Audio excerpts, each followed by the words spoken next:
Eklavya movie ಮೂಲಕ Kannada cinema ರಂಗಕ್ಕೆ ಪರಿಚಿತರಾಗಿದ್ದ ನಟಿ ರಕ್ಷಿತಾ ಅವರ ಸಹೋದರ ರಾಣಾ ಅವರು ಎಂಗೇಜ್ಮೆಂಟ್ ಮಾಡಿಕೊಂಡಿದ್ದಾರೆ. ರಾಣಾ ಅವರು ಸಿಂಪಲ್ ಆಗಿ ಕುಟುಂಬಸ್ಥರ ಸಮ್ಮುಖದಲ್ಲಿ ನಿಶ್ಚಿತಾರ್ಥ ಮಾಡಿ ಮುಗಿಸಿಕೊಂಡಿದ್ದಾರೆ.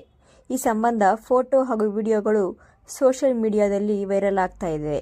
ಇನ್ನು ಇದರಲ್ಲಿ ರಾಣಾ ಹಾಗೂ ಅವರ ಭಾವಿ ಪತ್ನಿ ಇದ್ದಾರೆ.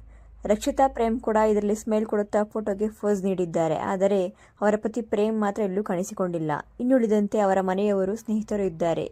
ರಾಣಾ ಅವರ ಫೋಟೋ ವೈರಲ್ ಆಗಿದ್ದು, ಜೋಡಿ ಮಾತ್ರ ಸೂಪರ್ ಆಗಿದೆ, ನಿಮಗೆ ಶುಭವಾಗಲಿ, ಹೀಗೆ ಖುಷಿಯಾಗಿರಿ ಎಂದು ಫ್ಯಾನ್ಸ್ ಶುಭ ಹಾರೈಸುತ್ತಿದ್ದಾರೆ. ರಾಣಾ ಅವರು ಮದುವೆ ಆಗುತ್ತಿರುವ ಯುವತಿಯ ಹೆಸರು ತಿಳಿದು ಬಂದಿಲ್ಲ. ಆದರೆ ಫೋಟೋದಲ್ಲಿ ಇರುವುದನ್ನು ನೋಡಿದರೆ ಇಬ್ಬರ ಜೋಡಿ ಮಾತ್ರ ಹೇಳಿ ಮಾಡಿಸಿದಂತಿದೆ. ಈ ನಿಶ್ಚಿತಾರ್ಥ ಎಲ್ಲಿ ನಡೆಯಿತು ಎಂಬುದು ತಿಳಿದು ಬಂದಿಲ್ಲ. ಆದರೆ ಮನೆಯಲ್ಲಿ ನಡೆದಿರಬಹುದು ಎಂಬ ಊಹೆ ಮಾತ್ರ ಇದೆ. ಇನ್ನು ರಾಣಾ ಅವರು ಯಾವಾಗ ಹಾಗೂ ಎಲ್ಲಿ ಮದುವೆಯಾಗುತ್ತಾರೆ ಎಂಬುದು ಮುಂದಿನ ದಿನಗಳಲ್ಲಿ ತಿಳಿಯುತ್ತದೆ. ನಟಿ ರಕ್ಷಿತಾ ಅವರ ಸಹೋದರ ರಾಣಾ ಅವರು ಅಭಿಷೇಕ್ ಎಂಬ ಹೆಸರಿನಲ್ಲಿ ಕನ್ನಡ ಚಿತ್ರರಂಗದಲ್ಲಿ ತಮ್ಮ ಸಿನಿ ಕೆರಿಯರ್ ಆರಂಭಿಸಿದ್ದರು. ಮೊದಲ ಸಿನಿಮಾದಲ್ಲಿ ಸಕ್ಸಸ್ ಕಂಡಿದ್ದರು. ಏಕಲವ್ಯ ಸಿನಿಮಾವನ್ನು ಇವರ ಮಾವ ಸ್ಟಾರ್ ಡೈರೆಕ್ಟರ್ ಪ್ರೇಮ್ ಅವರು ನಿರ್ದೇಶನ ಮಾಡಿದ್ದರು.